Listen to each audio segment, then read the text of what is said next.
Bueno, yo con solo 12 años de vida, yo no me enteré, pero sospechaba porque yo salía mucho con mi papá. Obviamente era como que me gustaba todo lo que él hacía, ir a trabajar con él. Entonces, un día él estaba escribiendo un mensaje y yo le había leído que le ponía cosas y no era a otra chica y no era mi mamá. Entonces yo dudé y bueno, y de ahí empecé a sospechar y como que de a poquito se fue llenando un odio hacia él, un rencor, una bronca, porque obviamente era mi mamá y bueno, yo pensaba que estaba todo bien, pero cuando uno entra en la adolescencia se empieza a dar cuenta que las cosas no son como crees cuando sos niño y las cosas cambian.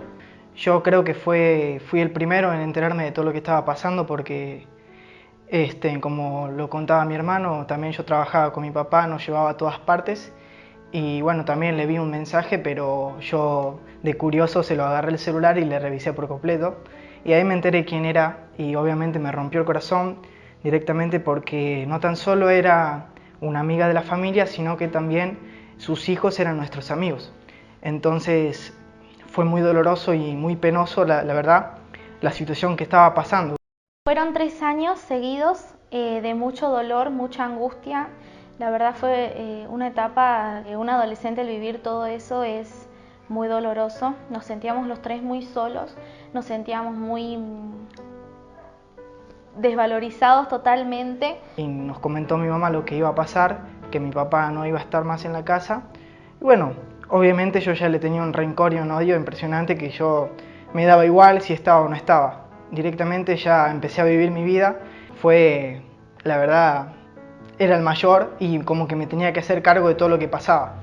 Pero al hacerme cargo de todo eso, creo que entré en un pico de estrés donde también empecé a drogarme, empecé a probar cosas que no me hacían bien, empecé a robar, empecé a buscar algo que me llene, pero nada me llenaba. O sea, prácticamente con mi hermano salíamos a todos lados juntos y siempre era bardo. O sea, siempre peleábamos con la gente en la calle o peleábamos con mayores, hasta con mayores hemos peleado también, en fiestas, en cualquier lado. Mi mamá se iba de las 7 de la mañana y volvía a las 9 de la noche.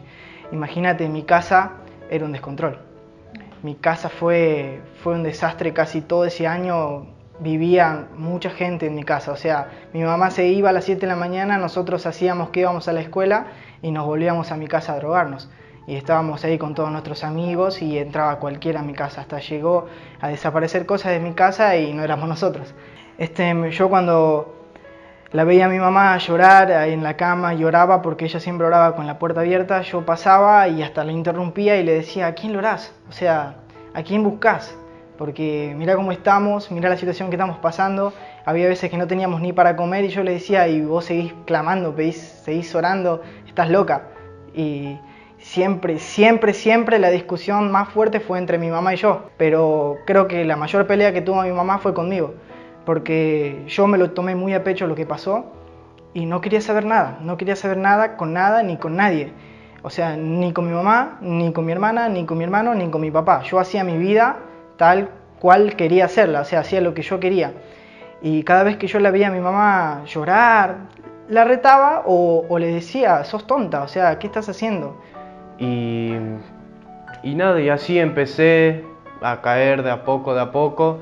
Con la iglesia no quería saber nada y fuimos a campamentos y nunca nada. Todas las noches siempre volvía y lloraba igual y me sentía igual. Nunca había un cambio, nunca había nada que me haga feliz. Siempre vivía así, no me importaba nada, no me importaba ver a mi mamá mal. Y no valoraba el esfuerzo que ella hacía por darnos un plato de comida, que se iba toda la mañana, toda la tarde para darnos un plato de comida y yo no lo valoraba. Es más, por ahí hasta llegué a robarle plata y no es bueno. También recuerdo cuando con Ramiro nos íbamos para la cancha. Nosotros vivíamos en Villa Carmela, un barrio Mirador. Primero vivíamos en el barrio 240 y después nos mudamos para el barrio Mirador. Fue, bueno, ese barrio en la cancha a la noche se ponía medio pesado, lugar medio peligroso donde eran las 11, 10 y media y ya no había nadie. y nosotros hasta la 1:30 no aparecíamos en mi casa a veces, y mi mamá nos iba a buscar. Y bueno, obviamente ella corría peligro todo el tiempo por ir a buscarnos, hasta que bueno, un día decidió que ya no era más tiempo de vivir ahí, y bueno, agarró las cosas y dijo, bueno, nos vamos a mudar, y nos sacó de todo. Cuando nos mudamos ahí empezó a cambiar muchas cosas empezaron a cambiar. O sea, nosotros siempre de chiquitos nos hablaron de un Dios que era todopoderoso, un Dios que todo lo puede, pero yo en esa situación no veía ese Dios, ni siquiera sabía quién era Dios.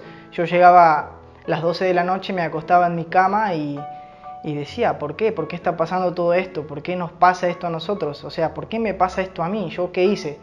Pero era siempre lo mismo. Pero bueno, llegó un tiempo donde mi mamá empezó a ir a la iglesia con mi hermana y ya era más fiesta para nosotros, porque imagínate, mi mamá se iba a las 7, volvía a las 9 y de ahí se iba a la iglesia. O sea, prácticamente estábamos todo el día solos con mi hermano y bueno, mi casa era un desastre. Hasta que un tiempo empezamos a ir a los campamentos de la iglesia, empezamos a ir a la iglesia con mi hermano a ver qué onda, o sea, a ver qué pasaba, a ver cómo era lo que nos ofrecían, a ver qué era lo que nos querían decir. Teníamos muchas visitas, pero nunca nada, ¿viste? Pero bueno, hasta que mi mamá empezó a decidir de una vez por todas, se puso las pilas y ya cada vez que yo la confrontaba, siempre que yo la confrontaba, ella siempre se achicaba, ¿viste? No me quería decir nada con tal de que yo no me enoje. Pero un día se cansó y me puso los puntos y cada vez que yo le quería decir algo me atacaba, pero no tan solo que me atacaba, sino que me ponía los puntos con la palabra y yo quedaba tranquilo, más que nada. Y ahí es cuando vi que mi mamá se empezó a poner la mochila y empezó a decidir, vamos a salir adelante de esto, porque fue todo un año que nosotros estábamos bajoneados los 4, tanto mi mamá como mis hermanos y yo, bajoneados total, o sea, no queríamos saber nada con nadie. Y hasta que mi mamá se puso la mochila y dijo, vamos a salir adelante y vamos a salir adelante. ¿No quieren venir a la iglesia? De la oreja nos llevaba a la iglesia. Era sí o sí hacerle caso a mi mamá. Y ahí yo empecé a decirle, bueno mamá, ¿sabes qué? Te doy una oportunidad, vamos a probar con lo que vos querés. Ahí empezamos a probar, empezamos a ir a la iglesia, empezamos a recibir palabra de Dios. Hasta yo llegué un día a mi casa y así lo mismo, seguir preguntando por qué y escuchar la voz de Dios y decirme por qué y por qué estaba pasando todo y por las pruebas que estábamos pasando, que era todo parte de un plan. Y ahí me quedé tranquilo. Obviamente la situación con mi papá era muy chocante. Cada vez que nos veíamos era pelear y pelear. Y no le digo llegar a pelear así de mano a mano, pero estuvimos al borde de tener una pelea mano a mano así con mi papá, pero gracias a Dios no se dio y no pasó nada, pero fue muy fuerte ese día. Él llegaba a mi casa a las 12 de la noche a hacerse el mandón, a hacerse el papá, y encima llegaba con esta mujer, o sea, como que nos estaba tomando el pelo y eso a nosotros nos hacía dar más bronca. Y bueno, tener una vida así en Tucumán estando acá solos, toda nuestra familia estando en Buenos Aires, era difícil llevarla, era difícil manejarlo. Y bueno, después de todo eso creo que llegó lo más difícil, ¿no? Que sería perdonarlo a mi papá. No es nada fácil. Muchos vienen y te dicen tenés que perdonar, sí, pero hasta que uno no lo vive es muy difícil. Para mí fue muy difícil. Él vino, pidió perdón y yo como que le dije, sí, está bien, te perdono, pero pura palabra. Por dentro es donde uno tiene que perdonar. Y bueno, tampoco desvalorizar lo que hizo mi mamá, porque yo también le echaba mucho la culpa a ella y le decía, estás ahí llorando y todo culpa tuya. Y nunca me puse a pensar, ma, ¿estás bien? ¿Cómo te sentís? ¿Necesitas algo? No, al contrario, le hacía peor. Y por eso no hay que confrontar a la madre si es la que le toca ahora, que está sola con ustedes, valorar lo que ella hace y siempre tratar de ayudarla. Y eso es la base de todo esto, ¿no? El perdón, poder perdonar y poder salir adelante, y la restauración, porque Dios no quiere ninguna familia desunida. Nosotros veíamos una familia destruida, una familia totalmente dividida y fea, pero Dios veía que toda esa familia dividida y fea iba a volver a ser una familia unida que iba a transformar familias. Entonces ahí es cuando Dios a nosotros nos empieza a mostrar que todo era por propósito, que todo lo que nos pasa y todo lo que nos pasó era por un propósito que Dios quería cumplir en nosotros. Entonces cuando tenemos el encuentro con Dios empezamos a entender qué importante era perdonarlo a papá. Perdonarlo porque Dios es tan grande y misericordioso y su gracia es tan inmensa que nos perdonó a nosotros, perdonó a mi mamá y lo perdonó a mi papá.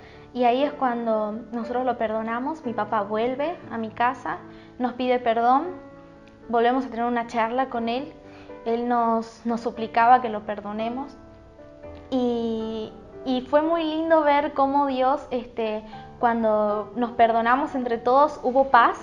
Mi casa se transformó en un lugar de paz. Después de tantos años de ser sufrimiento y llanto, ya era alegría, ya todos empezábamos a sonreír, empezábamos a sentirnos mejor. Pero gracias a Dios pudimos salir adelante y hoy Dios nos volvió a reunir como familia y no tan solo eso, sino que también nos dio una nueva oportunidad y nos da cada día una nueva oportunidad.